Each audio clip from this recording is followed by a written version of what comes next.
नमस्कार दोस्तों, चलिए जानते हैं उत्तर प्रदेश के हर जिले हर गांव की छोटी बड़ी खबरों को बस 10 मिनट में। और हाँ, अगर आपको हमारी वीडियो पसंद आए तो चैनल को सब्सक्राइब और लाइक करना बिल्कुल ना भूलें। जय श्री राम।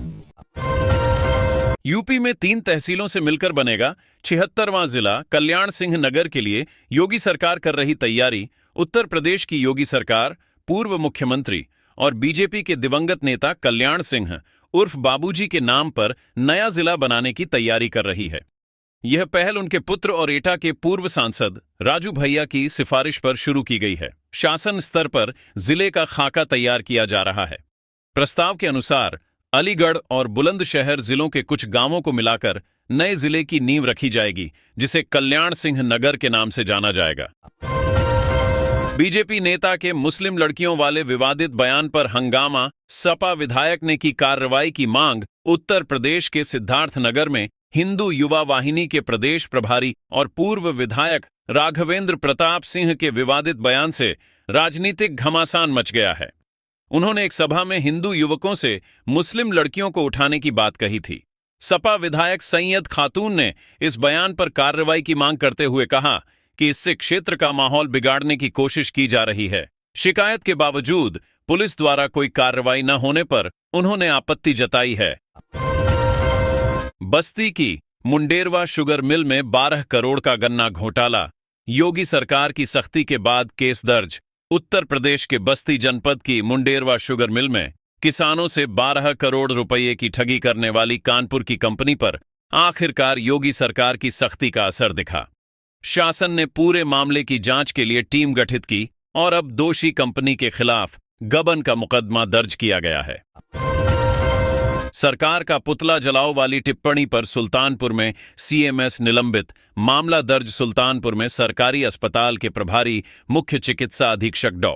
भास्कर प्रसाद को उत्तर प्रदेश सरकार के खिलाफ आपत्तिजनक टिप्पणी करने पर निलंबित किया गया है।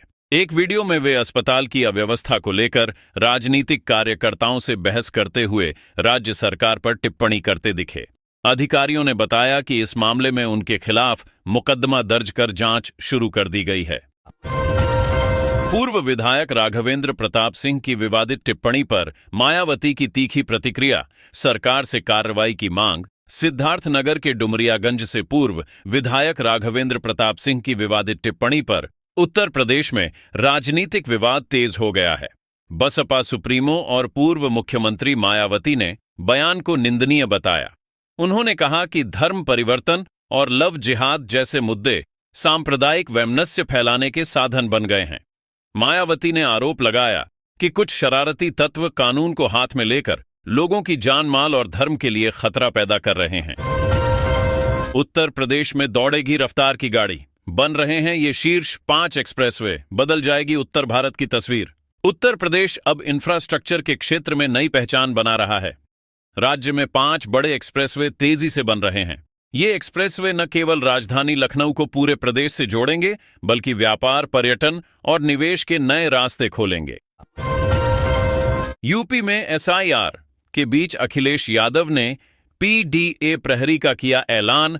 वोटर लिस्ट पर रखेंगे निगरानी। चुनाव आयोग द्वारा देश के 12 राज्यों में मतदाता सूची के विशेष गहन पुनरीक्षण एसआईआर का के दूसरे चरण की शुरुआत 4 नवंबर से होगी। इस घोषणा के साथ ही समाजवादी पार्टी ने वोटर लिस्ट निगरानी के लिए बड़ा कदम उठाया है। पार्टी अध्यक्ष अखिलेश यादव ने पीडीए प्रहरी नियुक्त करने का निर्णय लिया है, जिनका मुख्य कार्य वोटर लिस्ट में गड़बड़ियों पर निगरानी रखना और पीडीए मतदाताओं के वोट की रक्षा करना होगा। रामपुर में बिना डॉक्टर चल रहा था अल्ट्रासाउंड सेंटर। एसडीएम के छापे में खुला फर्जीवाड़ा, मौके से जब्त हुए दस्तावेज। रामपुर के बिलासपुर क्षेत्र में चल रहे एक फर्जी अल्ट्रासाउंड सेंटर पर शनिवार को उप जिलाधिकारी अरुण कुमार ने छापेमारी कर पूरे शहर में हलचल मचा दी। मोहल्ला सिंह कॉलोनी स्थित अपोलो डायग्नोस्टिक सेंटर में एसडीएम ने अचानक पहुंचकर निरीक्षण किया। मौके पर कई मरीज अल्ट्रासाउंड कराने के लिए मौजूद थे, लेकिन वहां कोई प्रशिक्षित डॉक्टर नहीं मिला। अल्ट्रासाउंड का काम एक कंपाउंडर द्वारा किया जा रहा था, जो किसी प्रकार का तकनीकी प्रशिक्षण नहीं रखता था। विदेशों में बेचे जा रहे भारतीय युवक हर एक की कीमत $3,500। बेरोजगारों की है डिमांड। उत्तर प्रदेश के आगरा जिले की साइबर सेल थाना साइबर क्राइम और साइबर इंटेलिजेंस टीम ने संयुक्त रूप से ऐसे गैंग का पर्दाफाश किया है जो बेरोजगार युवाओं को जाल में फंसाता है। इसके बाद विदेश में नौकरी का झांसा देकर उन्हें कंबोडिया और थाईलैंड भेजा जाता है। वहां इन युवाओं को हाउस अरेस्ट कर ऑनलाइन ठगी, डिजिटल इन्वेस्टमेंट और ट्रेडिंग के नाम पर धोखाधड़ी के तरीके सिखाए जाते हैं। गुरु तेग बहादुर जी का 350वां शहीदी पर्व, सीएम योगी बोले, सनातन परंपरा में सिख गुरुओं का योगदान अविस्मरणीय। मुख्यमंत्री योगी आदित्यनाथ ने कहा कि भारत की सनातन परंपरा में सिख गुरुओं का योगदान अविस्मरणीय और सराहनीय है। वह गुरु तेग बहादुर जी के 350वें शहीदी पर्व के अवसर पर आयोजित कार्यक्रम में बोले, गुरबाणी में लिखा है कि जहां भी गुरु महाराज के पावन चरण पड़ते हैं वह स्थान राम राज्य के समान पवित्र हो जाता है। राम मंदिर दर्शन को आ रहे हैं तो जरा रुकिए, इस तारीख को नहीं मिलेगा प्रवेश। जानिए पूरा अपडेट। अयोध्या के श्री राम जन्मभूमि मंदिर परिसर में 25 नवंबर को भव्य ध्वजारोहण समारोह आयोजित होगा। तैयारियां अंतिम चरण में हैं। राम मंदिर निर्माण समिति के अध्यक्ष नृपेंद्र मिश्र ने बताया कि उस दिन आम श्रद्धालु दर्शन नहीं कर सकेंगे। मंदिर के शिखर पर फहराया जाने वाला ध्वज आस्था और निर्माण पूर्णता का प्रतीक होगा। तकनीकी दृष्टि से चुनौतीपूर्ण इस आयोजन की तैयारियां सेना के सहयोग से की जा रही हैं। हाथ पैरों में लगी थी हल्दी, बंधे थे कंगन, युवक को बांधकर जबरन कराई शादी। मंत्र पढ़ने के लिए न था कोई पंडित। एटा के अलीगंज थाना इलाके के बिचपुरी गांव से सोमवार को पुलिस को शिकायत मिली कि एक युवक का विवाह बंधक बनाकर जबरन करा दिया गया है। युवक के पिता की शिकायत पर पुलिस गांव पहुंची और युवक को छुड़ाया। उधर महिला का कहना है कि दोनों ने मर्जी से शादी की है।